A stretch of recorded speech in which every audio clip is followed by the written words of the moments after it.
할렐루야, 존귀하신 하나님의 이름을 찬양합니다. 오늘도 기쁘고 감사한 마음으로 우리 하나님을 예배하기 원합니다. 12월 18일 월요일 아침 예배를 하나님께 드립니다. 기도하겠습니다. 은혜와 사랑이 풍성하신 하나님 아버지, 주님의 그 사랑과 은혜에 감사를 드립니다. 오직 주님의 은혜와 사랑, 그것이면 충분합니다. 주님의 은혜와 사랑으로 우리의 삶과 우리의 모든 발걸음 충만케 하여 주옵소서. 우리 구주 예수 그리스도의 이름으로 기도드립니다. 아멘. 시편의 말씀으로 우리 주님을 찬양하기 원합니다. 시편 115편 3절 4절 말씀입니다. 함께 읽습니다. 오직 우리 하나님은 하늘에 계셔서 원하시는 모든 것을 행하셨나이다. 그들의 우상들은 은과 금이요 사람이 손으로 만든 것이라. 아멘. 오늘 우리에게 주신 하나님의 말씀은 욥기 40장 1절에서 24절까지의 말씀입니다. 매일 성경 147페이지에 있습니다. 본문이 길므로 1절부터 2절까지 15절부터 24절까지 봉독하겠습니다. 여호와께서 또 욥에게 일러 말씀하시되 트집 잡는 자가 전능자와 다투겠느냐? 하나님을 탓하는 자는 대답할지니라. 15절입니다. 이제 소같이 풀을 먹는 베헤못을 볼지어다. 내가 너를 지은 것 같이 그것도 지었느니라. 그것의 힘은 허리에 있고 그 뚝심은 배의 힘줄에 있고 그것이 꼬리치는 것은 백향목이 흔드는 것 같고 그 넓적다리 힘줄은 서로 얽혀 있으며 그 뼈는 녹관 같고 그 뼈대는 쇠 막대기 같으니 그것은 하나님이 만드신 것 중에 으뜸이라. 그것을 지으신 이가 자기의 칼을 가져오기를 바라노라. 모든 들짐승이 뛰노는 산은 그것을 위하여 먹이를 내느니라. 그것이 연잎 아래에나 갈대 그늘에서나 늪 속에 엎드리니 연잎 그늘이 덮으며 시내버들이 그를 감싸는도다. 강물이 소용돌이 치더라도 그것이 놀라지 않고 요단강 물이 쏟아져 그 입으로 들어가도 태어나니 그것이 눈을 뜨고 있을 때 누가 능히 잡을 수 있으며 갈고리로 그것의 코를 꿰 수 있겠느냐. 아멘. 할렐루야. 오늘 하루의 첫 시작을 주님의 말씀으로 시작하는 해림의 모든 성도님들을 주님의 이름으로 축복합니다. 오늘은 하나님의 둘째 변론이라는 제목으로 은혜의 말씀 나누고자 합니다. 앞선 친구들과 엘리후와의 변론이 맞춰졌습니다. 그리고 38장 1절부터 39장 30절까지 하나님의 1차 변론이 나타나죠. 그리고 오늘 우리가 읽은 40장 15절부터 이제 41장 34절까지의 말씀을 통해 하나님은 2차 변론을 하고 계십니다. 하나님께서 2차 변론을 통해서는 하나님께서 만드신 피조물을 통해 그 이야기를 풀어가고 계십니다. 오늘 우리가 읽은 40장 1절부터 24절의 말씀을 통해서는 베헤못이라는 동물을 통해 하나님은 욥에게 말씀하십니다. 1, 2절 말씀을 보면 하나님은 욥에게 또 말씀하십니다. 또 다른 내용을 말씀하고 계신 것이죠. 2절 트집 잡는 자, 그리고 탓하는 자. 하나님은 욥을 자기중심적인 태도의 사람으로 그의 교만을 지적하십니다. 욥은 하나님을 교정하려 했습니다. 그리고 하나님에 대해 함부로 말했죠. 그리고 하나님이 자신에게 그릇되게 행하셨음을 재차 고하였습니다. 그래서 하나님은 욥을 트집 잡는 자, 탓하는 자로 규정하고 계십니다.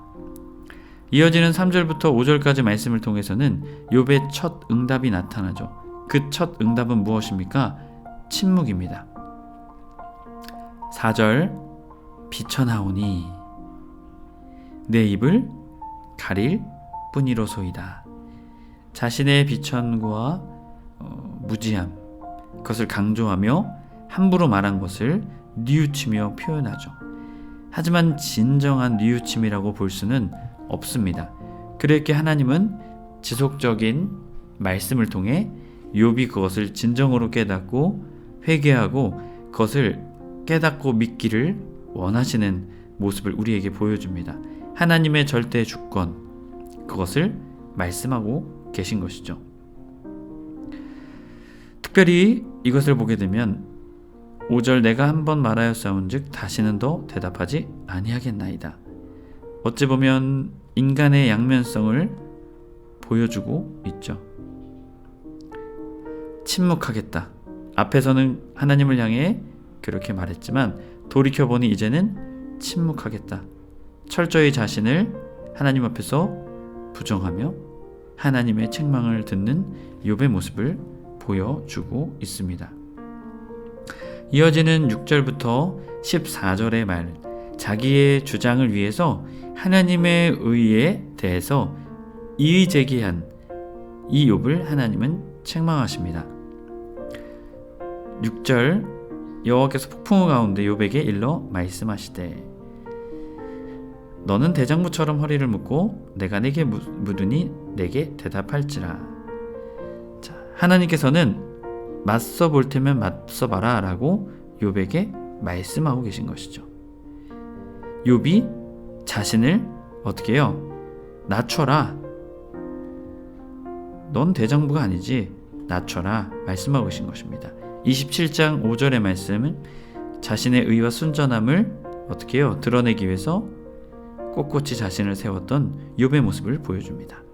8절 내가 내 공의를 부인하려느냐 내 의를 세우려 나를 악하다 하겠느냐. 자, 욥이 고난당하는 그 부당함을 지나치게 강조했죠. 자기가 당한 것을 도무지 납득하거나 받아들일 수 없다라고 주장합니다. 그래서 하나님의 공의를 의심했죠. 하나님이 빼앗았다라는 표현을 또한 사용했어요. 27장 2절의 말씀을 보면 그렇게 나옵니다. 하나님의 심판이 마치 불의한 것처럼 호도했습니다. 그러자 하나님은 그것을 어떻게 해요? 지금 8절의 말씀을 통해 비판하고 계신 것이죠. 자신의 의를 높이기 하나님의 의를 어떻게 해요? 내려드렸죠. 욥이 하나님께 넘지 말아야 될 선을 넘게 된 것입니다. 9절 내가 하나님처럼 능력이 있느냐? 하나님처럼 천둥소리를 내겠느냐? 자, 욥이 하나님처럼 힘과 능력이 있냐라고 물으시는 것이죠. 10절 영광과 위엄이 너에게 있냐? 없다라는 것이죠. 11절 너의 넘치는 노를 비우고 교만한 자를 발견하여 모두 낮추되. 자, 교만하자 악인을 겸손케 하시는 하나님을 보여주죠. 하지만 욥은 그것을 할 수 있습니까? 없습니까? 없습니다. 없다라는 것이죠. 그런데 어떻게 하나님을 너가 할 수 있느냐라고 말씀하고 계신 것이죠. 12절 모든 교만한 자를 발견하여 낮아지게 하며 악인을 그들의 처소에서 짓밟을지라. 너가 그렇게 해봐라 라는 것이죠. 즉시 심판할 수 없죠. 왜 즉시 심판을 악인과 이들이 받지 않을까요? 그것은 하나님의 온전한 성품 때문입니다. 하나님의 지혜 때문이죠. 하나님께서 그들을 어떻게 해요? 기다리시는 것입니다. 하나님의 공의가 온전하지 못한 것이 아니라 하나님께서 어떠한 결핍이 있어서가 아니라 하나님의 성품과 하나님의 지혜, 그것 때문에 지금 악인들이 즉시 심판을 받지 않고 있는 것이죠. 하지만 끝내는 최종의 최후의 심판에는 그들은 모두 돌이키지 않았을 때는 멸망을 당하게 되는 것이죠. 13절 그들을 함께 진토에 묻고 그들의 얼굴을 싸서 은밀한 곳에 둘지라. 자, 앞선 12절의 말씀을 더 강조하는 것이죠. 악인들을 완전히 제거해봐라. 너가 그렇게 떳떳하고 너가 그렇게 하나님보다 의롭다면 그렇게 해봐라 라고 말하고 있는 것이죠. 14절 그리하면 내 오른손이 너를 구원할 수 있다고 내가 인정하리라. 너가 그렇게 하면 내가 인정하겠다. 하나님께서 말씀하시는 것이죠. 욥의 불만과 불평에 대한 하나님의 책망이 나타나고 있죠. 이어지는 15절부터 24절께서는 베헤못에 대해서 얘기합니다. 이 베헤못은 어떠한 동물이나 단정할 수 없지만 공룡이라고 보기도 하고 여러 이야기들이 있습니다. 하지만 전통적인 해석은 이 베헤못을 하마로 보고 있습니다. 이 베헤못을 통해서 하나님은 욥을 비판하십니다. 15절 보면 베헤못과 같은 피조물이다. 인간도 같은 피조물이다 라고 말하며 베헤못에 대해 설명하시죠. 16절은 그의 힘은 허리에 있고 그의 뚝심은 배의 힘줄에 있다. 자, 그의 힘이, 이 베헤못의 힘의 근원이 어디인지를, 또한 그 뚝심의 배에 힘줄이 있다. 아주 세세하게까지 설명하고 계시죠. 17절 그것이 꼬리를 치는 것은 백향목이 흔들리는 것 같고, 고대에서는 백향목은 힘을 상징합니다. 그 힘이 아주 힘있다. 꼬리 치는 것이 힘있다. 넓적다리 힘줄은 서로 얽혀 있으며 큰 것과 작은 것, 이 모든 것을 하나님이 창조하셨음을 말씀하고 계십니다. 18절 그 뼈는 녹관 같고 그 뼈에는 쇠막대기 같으니. 하나님의 강하심과 위대하심을 이 베헤못의 모습을 통해 드러내고 계신 것입니다. 19절 그것은 하나님이 만드신 것 중에 으뜸이라 하나님의 창조 걸작품이다 라고 말씀하고 계신 것이죠. 그것을 지으신 이가 자기의 칼을 가져오기를 바라노라. 자, 힘과 권위를 그에게 주셨다라는 것을 말하고 있습니다. 20절 모든 들짐승이 뛰노는 산은 그것을 위하여 먹이를 내느니라. 그에게 힘센, 그에게 강력한 것을 주셨을 뿐만이 아니라 그가 살아갈 수 있는 환경을 하나님은 주셨다라는 것이죠. 21절 그것이 연잎 아래 물속 아래 갈대 그늘에서 늪속에 엎드리니. 22절 연잎 그늘이 덮으며 시내버들이 그를 감싸는도다. 하나님이 그에게, 이 베헤못에게 환경을 주셨다라는 것, 살아갈 수 있는 환경. 23절 강물이 소용돌칠지라도 그것이 놀라지 않고 요단강물이 쏟아져 그 입으로 들어가도 태어나리라. 그만큼 베헤못이 힘과 위용이 있다는 것이죠. 24절 그것이 눈을 뜨실 때 누가 능히 잡을 수 있겠으며 갈고리로 그것의 코를 꿰일 수 있겠느냐. 이 베헤못에 대한 설명을 하며 하나님께서는 자신의 절대 주권을 말씀하시며 인간인 욥과 비교하고 계신 것입니다. 매일성경 146페이지 15절 24절 설명부입니다. 베헤못이 창조물 중에 으뜸이라 하나님의 피조물에 불과합니다. 누구도 베헤못을 잡을 수 없지만 하나님은 그것을 통제하십니다. 인간 사회 속에서도 악인들이 힘과 권력으로 세상을 지배하는 것 같고 의인들이 늘 고난은 당하는 것 같지만 세상을 지으신 하나님은 모든 피조물을 주관하고 계십니다. 하나님의 절대 주권, 생명의 주관자 되신 하나님을 바라보라 라는 하나님의 말씀입니다. 해림의 성도님들이 절대 주권, 또한 우리의 모든 것을 주관자 되신 하나님을 믿는 우리의 삶이 되어야 될 줄 믿습니다. 그러한 믿음의 사람, 고난 속에서도 역경 속에서도 하나님의 절대 주권을 인정하며 고백하며 나아가는 저와 여러분의 삶이 되길 주님의 이름으로 간절히 축복합니다. 기도하겠습니다. 은혜와 사랑이 충만하신 하나님 아버지 감사합니다. 하나님, 오늘 베헤못을 통해 하나님의 절대 주권을 말씀하셨습니다. 주님, 우리는 한낱 피조물에 불과합니다. 우리가 당하는 고난, 역경, 우리의 인생의 수많은 여러 가지 이야기들, 수많은 문제들, 수많은 어려움들, 수많은 사건들, 우리가 다 이해할 수는 없습니다.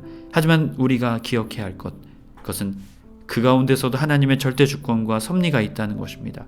그것을 믿으며 신뢰하며 어떠한 상황과 환경 속에서도 굳건한 믿음을 주님께 드리며 나아가는 우리의 삶 되게 하여 주옵소서. 우리 구주 예수 그리스도의 이름으로 기도드립니다. 아멘. 주기도문으로 마치고 자유롭게 기도하겠습니다. 하늘에 계신 우리 아버지여, 이름이 거룩히 여김을 받으시오며 나라 임하옵시며 뜻이 하늘에서 이룬 것 같이 땅에서도 이루어지이다. 오늘날 우리에게 일용할 양식을 주옵시고 우리가 우리에게 죄 지은 자를 사하여 준 것 같이 우리의 죄를 사하여 주옵시고 우리를 시험에 들게 하지 마옵시고 다만 악에서 구하옵소서. 나라와 권세와 영광이 아버지께 영원히 있사옵나이다. 아멘.